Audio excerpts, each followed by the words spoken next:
Ayan, kita mo naman, oh. Grabe, yung tipak ng laman ng karne dito. Talagang pang malakasan. Tapos may mga lutong ulam din kami dito. Pero more on ano kami, kalabaw. Ngayon, tag-ulan, the best to na food spot dito sa may Santa Maria, Bulacan. At ayun na mga bossing, nagawi tayo dito sa may Barangay Parada kung saan ito, binalikan natin ulit after ilang taon itong si Kalabawan sa Parada. Kasi ito yung Kalabawan dito na talaga namang sulit na dayuhin. Kung tayo dito, kung gagawin kayo sa bayan ng Santa Maria, sa kalsada ng Barangay Parada. Ayan. Kaya tara, wag na natin patagalin mga boss. Puntahan na natin at i-check na natin yan. Let's go!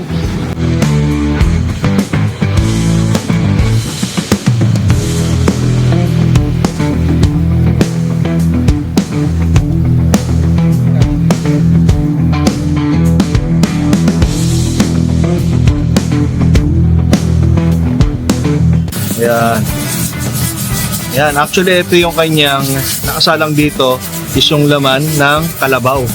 Tapos dito sa pinapakuluan is yung pata at yung iba pang klase ng ulam dito sa kabila. Pero ito ang the best dito eh. Ayan. Yung kanyang laman dito ng baka. Sige, pakat nga po kay Boss Jack. Ayan, kita mo naman, oh. Grabe, yung tipak ng laman ng karne dito. Talagang pang malakasan. Ayan. Ito naman, yung kanyang laing dito. Ibang klase ng ulam na additional dito sa kanyang kainan sa Kalabawan sa Parada. Ayan. Di ba? At least hindi pa kayo nagtataas ulit ng iba talaga, ano. Kahit nagtataas yung ano. Ayan. Di ba? Kita nyo naman, oh. Yung preparasyon dito talagang pala yung gamit mo, sir. Okay na okay. Kaya ganyan.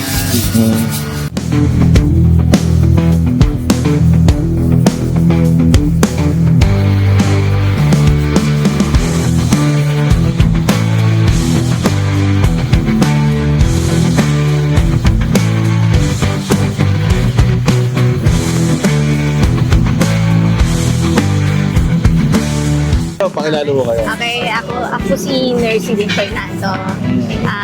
Asawa po ako ng may-ari nitong Kalabawan sa Parada. Nag-umpisa po ito noong 2024. Tinayo po ito ng kami ng asawa ko 2024. Dito pinibenta namin yung karne ng kalabaw. Saka pata ng kalabaw. Yan. Tapos may mga lutong ulam din kami dito. Pero more on ano kami, kalabaw. Sa pata, meron tayong 150.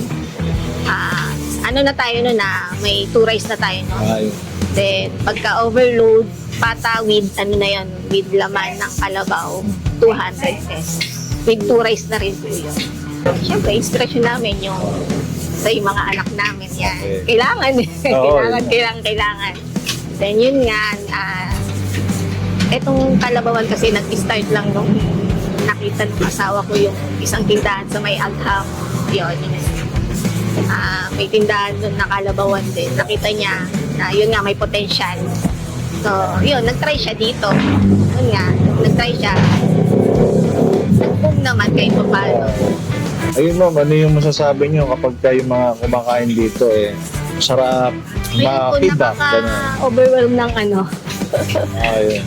Kasi nga, syempre, binabalik-balikan po dahil nga, nasabi nila, madami na nga nagtayo na bulaluhan dito. Pero yung lasa ng kalabaw namin dito, ng bulalo namin ito is the best pa rin daw. Walang nakakagaya. Ayun. Marami na rin naman, mga taga-ibang lugar yan. Dinadayo itong Kalabawan, lalo na yung pata ng kalabaw. Nag-o-open kami from 7 a.m. to 2 a.m. Tapos, located to dito sa Barangay Parada. Malapit sa boundary ng Parada Talang. Tabi ng DRNR store. Punta lang po kayo dito sa sa may Parada po, dito sa Kalabawan sa Parada. Dito po open po ito from 7 a.m. to 2 a.m. po. Welcome po kayo lagi dito. Ayun lang po. Yan, thank you po. Thank you.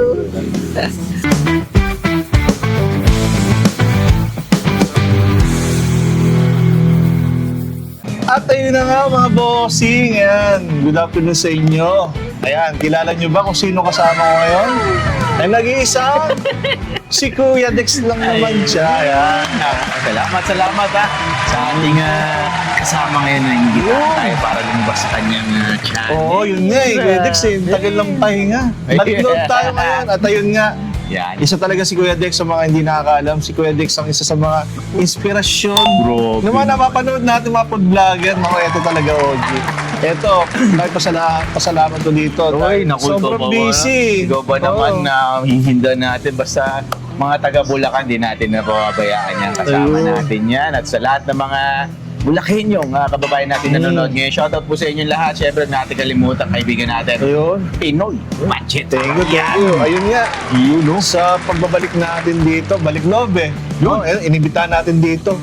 Sa... Dami, Nasaan tayo ngayon, Kuya Dex? Ayan ito Ayan.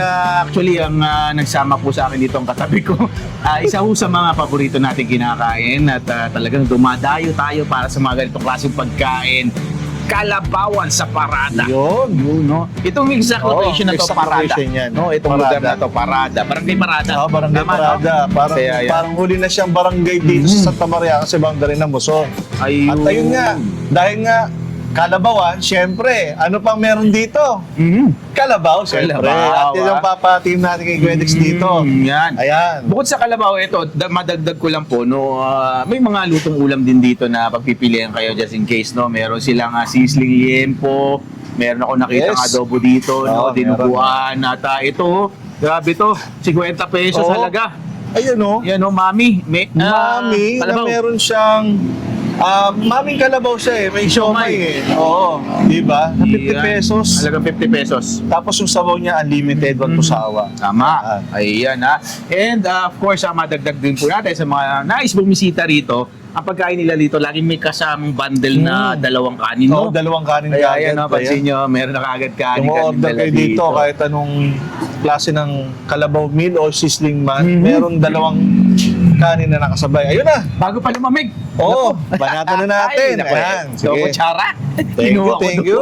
Yan, tag-isa tayo. Grabe, inunahan na kita, Kuya Dex. Banat, no problem. Sabaw pa lang, Ay, oo. di ba? By default, Lasa. yung lasa niya. Yung lasang kalabaw talaga Opo. siya. Oo. At the same time, para sa akin, hindi siya maalat eh. Oo, sarap. Yung mahihigop mo siya na mahihigop, hanggat mainit, yun ang Oo. kasarapan. Alam niyo po ito sabaw? Hindi ko nilalagyan ng patis, wala na kahit ano.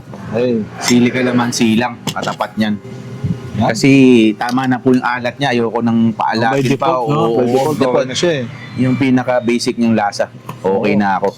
Tsaka ito talagang yung kalabaw, very challenging siya. Bakit? Na palambutin talaga. Ay, totoo. Alam mo talagang ilang oras na pinapalambot nila to para lang naman mas wala ng laban pagka Oo, kinakain. tama. Ayan. Oh, maiba ako, Kuya Oh, Dex. oh. Kamusta ka naman?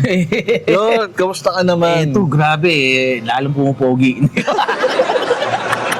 joke lang. Talaga. Ito, no, at ito nga, sa mga nakakapanood po ngayon sa atin na yan, syempre, andyan pa rin naman tayo. Yes. Bumalik na po tayo. Active na tayo ulit sa Yun, vlog. At yun na, ano. ito nga, lagi natin nakakasama si Pinoy Budgetarian Yun. po. Gawa po nung tayo ay umiikot ngayon dito sa 24 na bayan ng Bulacan. Yun. Diba naman? Ito ngayon, Santa Maria. Nandito tayo Oo. sa Santa Maria. Ito yung Kalabawan. At saan nyo po, no? Marami pa tayong mga makikita mga videos from Pinoy Budgetarian. Yan. Ikot-ikot po dito. Oo, ikot. Bulacan. Sa Bulacan. Oo. Pero ngayon, yan, kain muna tayo dito, Oo. mga boss. Ayan. Ikaw, anong plano sa Pinoy Budgetarian? Ha? Ako, ganun pa rin, Kuya Dex, na naumpisahan, yung mga yabag mo, yan. Mayapak pala. Sinusundan. Susundan natin yan. Kasi kung saan may masarap, nandun si Kuya Dex eh. Kaya dito sa Bulacan, pupuntahan natin yan, i-offer natin, papatikin natin kay Kuya Dex. Tsaka sa mga ibang kaibigan natin, sa Tama. Larangan, para nga naman yung Bulacan, eh, may mga natago kasi dito, Kuya Dex, na Totoo. hindi pa na nakikita. Hidden gem, no? Hidden gem. Tawag. Dami nga naman ditong... Actually, nung nag-ikot na po kami rito sa Bulacan, si Pinoy Budgetarian po mga boss ay matagal nang iniikot, no? Bulacan. Kasama nung iba't iba pa, yung mga content creator po dito sa Bulacan. Mm. Ako po, na-amaze ako at na-discover ko, dahil palang, Oo, marami pa dito. Pwede. ang dahil palang nakatago dito sa Bulacan, ha? Sa labas, sa Maynila, o saan mang karatig ng bansa, ano? Minsan, pagkakaalam mo natin sa Bulacan, paggawa ng puputok, di ba? Chicharon Fireworks, lang. ganun chicharon, lang. yan. Paggawa ng barong. Tapos yung plug control. Biro lang, pero real talk yun. Ahoy Oo. kayo ah. Totoo Kayo. naman yun eh. Yun o, pagkakakilala natin, pero ito pala, Oo, di ba? dami ko ritong kainan sa Bulacan. Ay, cheers. Ayun. Grabe. Pasado sa lasa. Ito ba palang talaga okay na okay na. Kaya ito naman talaga, ngayon tag-ulan, the best to na food spot dito sa may Santa Maria, Bulacan. Si Calabaw sa Parada. Yan. Ayun, ayun. Hindi na natin pahabain.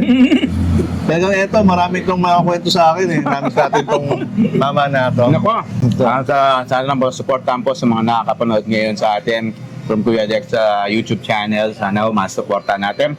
Pinoy Vegetarian. Ayun, thank you, Ha? thank you. Like and subscribe. Pa-share na rin po at mag-comment down below. Yun. At ayun nga, ito nga pala ang inyong lingkod, ang inyong Pinoy Vegetarian. Always saying, keep safe, God bless, and a peace. Yare, oh, let's get it on. Go!